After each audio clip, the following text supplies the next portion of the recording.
안녕하십니까. 2024년 9월 5일 최병무의 팩트 시작하겠습니다. 자, 문재인 전 대통령 뇌물 의혹에 대한 검찰 수사가 진행되는 과정에서 이제 문재인 전 대통령이 본인이 직접 해명하지는 않고요. 이제 자기 복심이라는 윤건영 의원을 통해서 한번 해명을 했고, 그 다음에 오늘은 또 조국혁신당 대표를 통해서 해명을 한 걸로 보입니다. 조국혁신당 대표가 윤건영 의원한테 자세히 들었다면서 오늘 CBS 라디오에 나와서 이 김정숙 5천만 원에 대한 해명을 했습니다. 자, 문재인 전 대통령 자택에서 은행으로 가는 길에 극우 단체가 엄청나게 당시 시위를 하고 있었기 때문에 김 여사가 은행으로 나갈 수 없는 상황이었다. 김 여사가 나이가 들어 그런지 익숙하지 않아서 그런지 전화기로 송금하는 일을 잘 못한다. 그래서 아는 분을 불러 딸에게 송금해야 하는데 이런 상황이다. 바깥에 너무 시끄럽고 은행에 가면 따라올 테니 대신해달라 이렇게 얘기를 했다는 거다. 이렇게 얘기를 했고요. 김 여사가 지인에게 부탁하면서 내 이름을 넣어달라 이렇게 얘기했다고 윤건영 의원으로부터 들었다. 이 같은 전후 상황을 검찰이 다 알 거고 대리 송금을 해준 사람도 이미 불러 조사했을 텐데 앞뒤 다 빼고 뭉칫돈, 돈 세탁 보도가 나왔다. 돈 세탁을 하는 사람이 왜 자기 이름을 적겠나? 이렇게 얘기를 했습니다. 자, 이 중에 저는 뭐 객관적인 이 팩트, 그러니까 김정숙 여사가 그 당시에 뭐 바깥에 뭐 이제 이른바 뭐 극우 유튜버들이 뭐 유튜브를 하기 위해서 막 진을 치고 있었는지 여부는 지금 뭐 확인할 길이 없죠. 그러나 충분히 예상할 수 있는 대목입니다. 그러니까 그 사람들이 바깥에 진을 치고 있었다면, 그러면 김정숙 여사가 은행에 5천만 원 이렇게 뭐 보자기로 싸서 5천만 원이면 500만 원짜리 100장 묶음이 10개 아니겠습니까? 그러면 보통 웬만하면 보이게 될 텐데 그거 들고 은행 가서 뭐 아마 송금하기는 쉽지 않았을 겁니다. 뭐 그건 이해가 됩니다. 그리고 뭐 나머지 뭐 지인한테 불러서 뭐 이런 것도 이해가 됩니다. 그러니까 이런 전체적인 팩트들 뭐 이거는 전 맞을 걸로 보입니다. 맞을 수도 있죠. 뭐 문재인 전 대통령이 그런 식으로 해명을 하면. 그런데 제가 여기서 궁금한 대목, 문재인 전 대통령이 지금 윤건영 의원을 통해서 한번 해명을 했고 뭐 그게 좀 아마 부족하다고 생각을 해서 그런지 또 이제 조국 대표를 통해서 또 한번 해명을 했는데, 김정숙 여사 5천만 원이라고 하는 보도가요, 검찰이 이 부분에 관심을 가지고 있는 이유가 뭘까요? 김정숙 여사가 5천만 원을 어떻게 보냈느냐, 그거에 관심 갖는 거 아닙니다. 보내는 과정? 이거에 관심 갖는 게 아닙니다. 이 5천만 원의 성격에 관심을 갖는 거죠. 성격이라는 건 뭐냐? 이 5천만 원이 뭐 김정숙 여사가 뭐 어디서 뇌물을 받았느냐 안 받았느냐 이걸 규명하려고 하는 게 아니고, 이 5천만 원이 딸한테 주는 생활비 지원 성격이냐, 이걸 알고 싶은 겁니다. 그러니까 이게 2021년 뭐 5월 뭐 말쯤이라는 거 아닙니까? 지금 뭐 여러 언론 보도를 종합해 보면, 그러면 퇴임 직후입니다. 퇴임 직후에 5천만 원이라는 현금을, 물론 이제 저희 같은 사람은 이 돈이 어디서 났을까 이런 것도 궁금한데, 여하튼 검찰의 관심사항은 이 돈이 딸의 생활비 지원이냐 아니냐, 요게 관심입니다. 검찰이 왜 거기에 관심을 가질까요? 경제 공동체를 입증해 나가는 과정이기 때문에 그렇습니다. 자, 이게 무슨 얘기냐면, 사위가 취업한 기간이 2018년 7월부터 2020년 4월까지입니다. 그럼 이 기간 동안에는 문재인 부부가 딸한테 생활비를 지원 안 한 걸로 보입니다. 지금까지 언론 보도를 종합해 보면. 그러면 이 전에는 지원한 걸로 알려져 있고, 근데 이 후에는 지원했는지 여부가 지금 불투명한데, 지금 김정숙 5천만 원은 이 이후입니다. 그러면 만약에 이것도 생활비 지원이다. 그렇다면 이 전에도 지원했고, 사위가 취업한 기간에만 뺐고, 이 뒤에도 지원했다. 이런 그림이 되는 거죠. 5천만 원이 생활비 지원이라면.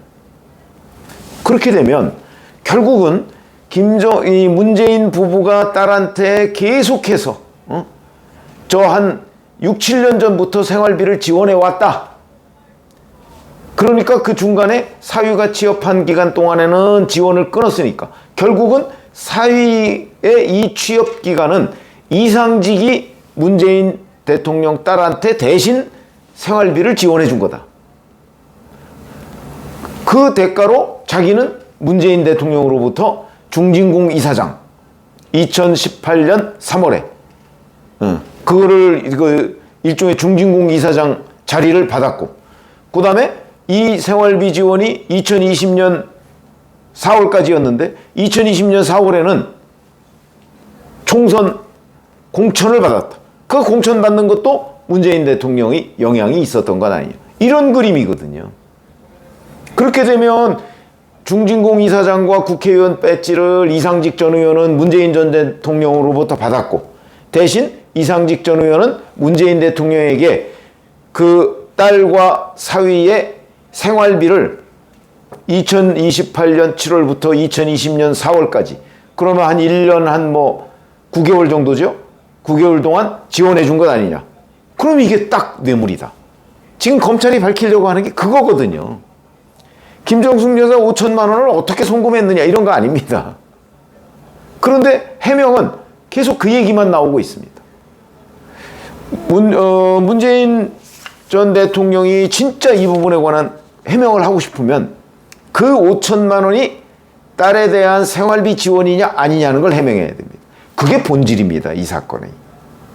근데 그 부분에 대한 해명을 안 하고 유튜버들이 바깥에 대기하고 있어서 직접 나가서 못했다. 그거 아닙니다. 본질 호도다. 이렇게 저는 생각을 하고요. 자꾸 그게 쟁점인 것처럼 지금 문재인 전 대통령이 얘기를 하는데 그거 아니다. 검찰의 관심사항도 그게 아니다. 이런 거고요. 또 윤건영 의원과 조국 대표가 해명한 것 중에 돈 세탁을 하려고 했다면 그렇다면 거기에 김정숙 이름을 썼겠느냐? 저도 거기 동의합니다. 그런데 여기에서 하나 의문은, 그러면 김정숙 이름만 쓰면 됐지 왜 그 심부름한 김정숙 여사의 지인이라는 자기 이름도 썼는가? 그 부분은 조금 의문입니다. 추가로 좀 설명이 필요한 부분입니다. 그냥 김정숙 쓰면 그 딸 입장에서는 엄마가 보냈나 보다 이렇게 생각을 할 거 아닙니까? 근데 거기다가 이름까지 썼다. 이런 부분이 이제 좀 의문이고, 그래서 저는 당초에 그 사람이 원래는 자기 이름만 써서 김정숙 여사 딸한테, 문다혜 씨한테 보냈어야 하는데 실수로 김정숙 여사 이름까지도 쓴 거 아닌가? 저는 그렇게 봤는데, 그거는 이제 조금 더 확인을 해봐야 되겠죠? 여하튼 김정숙 여사 이름을 실수가 아니라면, 의도적으로 썼다면, 김정숙 여사가 보내는 것이다. 그러면 이거는 돈 세탁 용도라고 얘기하기는 어렵죠. 자기 이름을 써가면서 돈 세탁을 하는 사람은 없으니까. 그거는 조금 더 따져봐야 될 부분이 있는 거다. 근데 언론이 돈 세탁이라고 쓰지 않았습니다. 잘 보시면 알지만 이게 전형적인 돈 세탁 수법이다 하는 거는 기자의 판단으로 쓴 게 아니고 그 관련 전문가 또는 무슨 검사들, 이 사람들 코멘트로서 안에 들어가 있는 겁니다. 그러니까 기사를 윤건영 의원이나 조국 대표가 정확하게 읽지 않은 겁니다. 이거는 기자들의 견해가 아닙니다. 그리고 검찰의 견해도 아닙니다. 전직 검사나 이런 전문가들의 견해입니다. 그거 제3자를 통해서 돈을 보낸 거는 돈 세탁 방식인데 그 부분을 기자가 인용해서 보도했을 뿐이기 때문에 기자의 견해가 아니다. 그러니까 뭉칫돈 돈 세탁을 보도했다? 아닙니다. 그거는 전문가의 견해를 인용했을 뿐이다. 이거는 기자 출신들은 의미가 완전히 다릅니다. 그렇기 때문에 이걸 구분해야 된다는 얘기고요. 그러다 보니까 검찰은 김정숙 5천만 원뿐만 아니고 문재인의 운명이라는 책을 출판한 출판사가 문다혜 씨한테 주었다는 2억 5천만 원. 이 부분도 들여다보고 있는 겁니다. 왜? 그것도 왜 들여다보고 있는 걸까? 그것도 생활비 아니냐. 그런 거거든요. 그러면 이것도 생활비라면 결국 수년간에 걸쳐서 문재인 부부가 딸한테 계속해서 생활비를 지원해줬고 사회 취업 기간만 뺐다. 이렇게 되는 거죠. 이게 다 경제 공동체인 것 아니냐 하는 걸 입증하기 위한 과정이다. 그렇게 따지면 지금 문재인 전 대통령이 윤건영 의원이나 조국 대표를 통해서 지금 본인이 해명하고 있는 부분은 검찰이 관심을 보이고 있는 포인트하고는 완전히 다른 얘기를 하고 있는 겁니다. 검찰은 지금 이 돈이 어떻게 송금이 됐느냐 관심이 없습니다. 거기에. 그런 점으로 본다면 지금 윤건영 의원이나 조국 대표가 지금 해명하고 있는 내용 자체가 저는 이 사건의 본질을 벗어난 상황 호도라고 지금 생각을 합니다. 그러면 문재인 전 대통령은 왜 이 두 사람을 통해서 본질적인 부분을 해명을 안 할까요? 그걸 해명을 해야죠. 생활비냐 아니냐. 그걸 해명을 해야 어찌 보면 이 뇌물죄에서 벗어날 수가 있는 겁니다. 근데 해명을 지금 안 하고 있죠? 그런 걸 보면 아마 이게 생활비일 가능성이 대단히 높은 것 아닌가. 뭐 이렇게 판단이 돼서 앞으로도 뭐 지금 윤건영 의원이나 조국 대표가 하는 그런 식의 해명은 그건 의미 없는 해명입니다. 문재인 전 대통령이 본질적인 부분을 해명을 하려면 자, 김종수 5천만 원, 그 다음에 출판사에서 주었다는 2억 5천만 원, 이게 딸의 생활비냐 아니냐, 이 부분을 해명을 해야 된다. 그 부분을 만약에 해명해서 납득이 되면 아마 뇌물죄는 벗을 수 있을 겁니다. 뇌물죄는. 이제 그 다음에는 부정한 청탁이 있었느냐 뭐 이런 걸 가지고 제3자 뇌물죄 성립 여부가 이제 관심이 되겠죠. 그거는 이제 검찰이 또 부정한 청탁을 입증을 해야 됩니다. 지금 뇌물죄 입증보다 더 어려운 문제죠. 근데 여하튼 지금 1차적인 검찰의 관심은 김정숙 여사 5천만 원, 그 다음에 그 출판사에서 줬다는 2억 5천만 원. 이게 딸 다혜 씨의 생활비냐 아니냐. 그래서 문재인 전 대통령의 해명도 거기에 집중해야 된다. 이번 이제 9일에 과거 청와대에 있었다는 신모 행정관, 청와대 민정수석실에서 친인척 관리를 했다는 그 사람의 공판기일 전 증인신문이 있는데 거기에 뭐 문재인 전 대통령 본인은 이제 출석 참여 통보를 받았는데 아마 안 나갈 걸로 보입니다. 뭐 변호사나 두고 파견해서도 충분히 뭐 얘기를 들을 수가 있으니까 아마 그래서 그런 걸로 보이고요.